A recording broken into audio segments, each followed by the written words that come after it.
Tanto que na entrevista a pessoa me perguntou quais eram os meus planos, eu falei, não, eu quero só ter uma experiência, em agosto eu começo a faculdade. Resposta idiota, né? Quem que vai ser contratado? Eu acho até que eu fui ali escolhido por engano, sabe? Porque o cara do meu lado deu uma resposta bacana e ela mandou ele embora e eu fiquei. Eu fiquei assim, opa, não é? Porque... Só que eu fui lá participar do processo seletivo. Quando eu fui aprovado, finalmente, fui trabalhar nessa empresa, lá tinha um plano de carreira. Tá. E aquilo me cativou. Porque eu estava apaixonado pela Luciana. Eu tinha 19 já aí. Luciana tinha 15, ia fazer 16 em julho. Isso era fevereiro de 91. E daí o que acontece? Eu começo a trabalhar e o motor que me moveu foi querer me casar com a Luciana. Eu queria já, naquele momento, me casar, sair de casa, ter uma vida independente, me casar. Aquele era o meu principal objetivo, naquele momento. É óbvio que em dezembro de 92, quando eu me casei, esse objetivo foi cumprido. Sim, eu me casei em dezembro de 92. Me casei 1 ano e meio depois. Eu tinha 20 anos de idade. E ela tinha 17. E ela não estava grávida, como muita gente achava. Sim. Então pode ser. Ou esse cara é maluco ou ela está grávida. Sim. Tá, eu era maluco. Casei com 20 e ela 17. Então, aí a gente cumpriu esse meu primeiro objetivo foi cumprido. Então, ou seja, aquilo que me moveu naquele primeiro momento já não foi o que me moveu num segundo momento. Eu tive que renovar o meu objetivo, renovar por que eu trabalhava, qual era a minha finalidade. Você vê que as nossas metas, os nossos propósitos, eles vão mudando ao longo da nossa vida. Mas é muito importante a gente entender qual é a nossa meta naquele momento, qual é o propósito que a gente tem naquele momento e a gente focar naquilo. Sim. E aquilo realmente me moveu, Joel. O amor pela Luciana foi o meu combustível inicial para, inclusive, aguentar o tranco, porque, eu já falei isso muitas vezes, o tranco era muito violento. Eu acordava às 5 horas da manhã, saía 10 para as 6 de casa, pegava o ônibus lotado, até chegar no centro do Rio de Janeiro, 8 horas da manhã. Então eram 2 horas e pouco para ir, mais 2 horas e pouco para voltar, 4, 5 horas por dia em transporte público lotado. Então era um tranco muito pesado. Então, para tu aguentar aquele tranco, e meu trabalho no dia a dia era em telefone público. Tinha celular, tinha fone de ouvido da Apple. Você entendeu? Não tinha nada disso. Era telefone público, ficha telefônica, calor do Rio de Janeiro. Telefone de rua? Orelhão? Isso, meu filho. Orelhão. É que você falou telefone público, eu fiquei pensando, tem aquele telefoninho, tá, na mesinha. Não, orelhão. Orelhãozão com mesmo. ficha. Que não tinha cartão naquela época. Aquela cinzinha. Sim, ficha telefônica. Que eu tinha que. Peraí, acho que eu consumia umas 70, 80 fichas telefônicas por dia. Pra ligar para cliente. Isso. Do orelhão, Flávio? Mas claro, cara, custava $3.500 uma linha telefônica na década de 90. Verdade. E as empresas não tinham telefone para o vendedor ligar. Era investimento, né?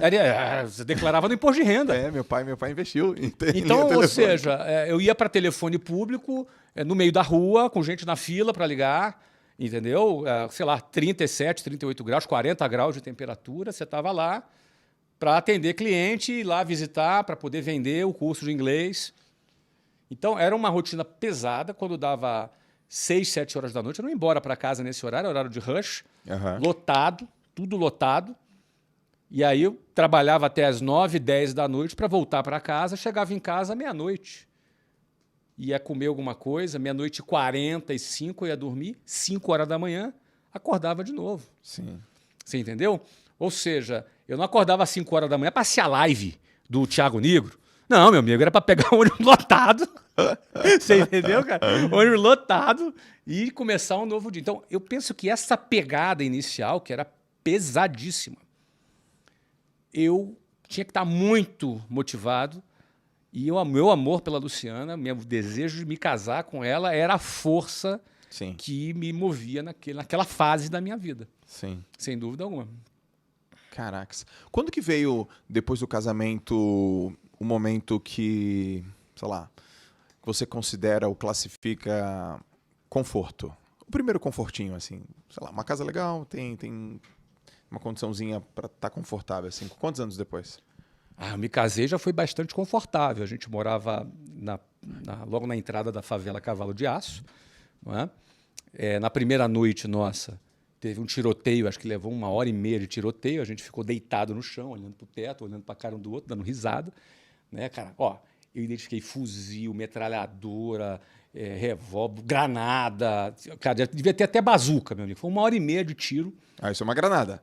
Ah, isso é tiro de... Deve ser, deve ser. Deve ser granada. Entendeu? Ali, na primeira noite, assim, meio boas-vindas ali, né? Caracas. Boas-vindas ali. Eu lembro que, realmente, a primeira vez que eu senti, assim, pô, uma coisa, um avanço, foi... Isso a gente casou em dezembro de 92. Aqui tem um capítulo aí no meio que precisa ser considerado. É que 6 meses depois que a gente se casou, a gente foi transferido para a Venezuela. A empresa que eu trabalhava abriu uma filial na Venezuela em 1993. Era um país espetacular. A primeira vez que eu tive um celular foi na Venezuela. Ou seja, era um país muito mais avançado, rico, super qualidade de vida sensacional. Sim. Antes de ter sido destruído, óbvio. E a gente morou lá o ano de 93. Lá eu tive um conforto muito mais, porque como transferido, fiquei num apartamento bacana pela empresa, perto da empresa que a gente trabalhava.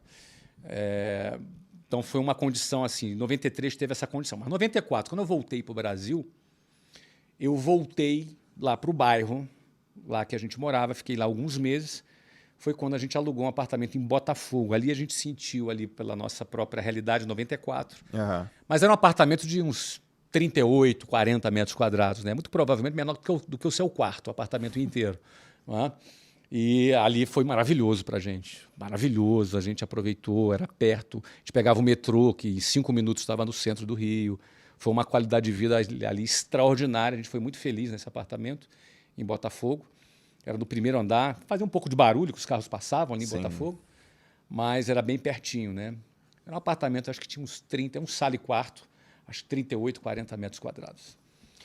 Flávio, você é um homem que, porra, é empreendedor, abre negócio, faz o negócio crescer, ele escala, aí você vende, aí você compra de novo, aí você abre outros negócios, aí pivota para uma internet, destrói a internet, cresce na internet, tem relevância nas mídias sociais, investe em negócio. Você é um cara que tem faro para negócio, você sabe escalar negócio, você sabe vender negócio, você é muito bom nisso.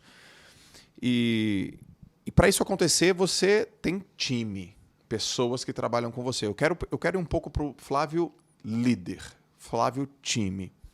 Quando você olha para alguém e vê a possibilidade dessa pessoa trabalhar com você, trabalhar para você, trabalhar junto contigo, quais são os critérios que você observa numa pessoa para fazer parte do teu time?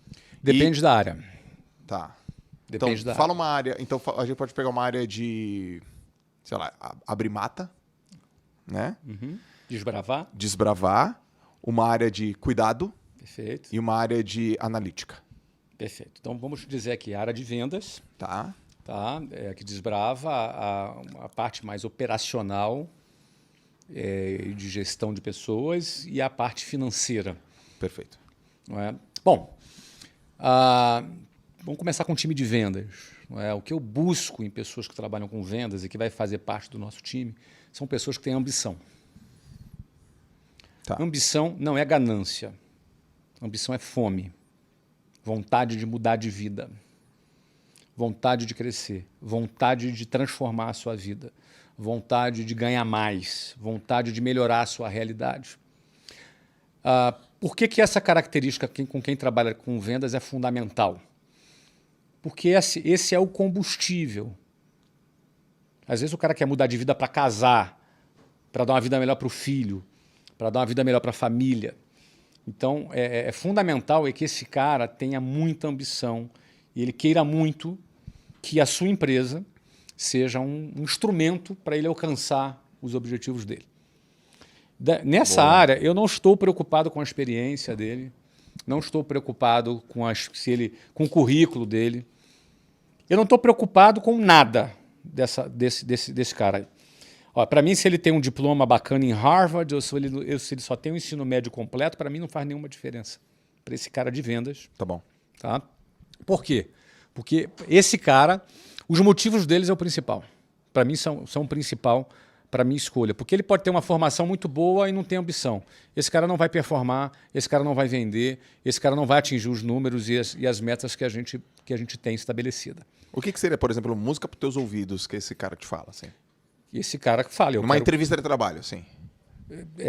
Duas coisas. Que ele quer muito crescer, tá bom. está disposto a trabalhar bastante para isso e que ele está muito disposto a aprender.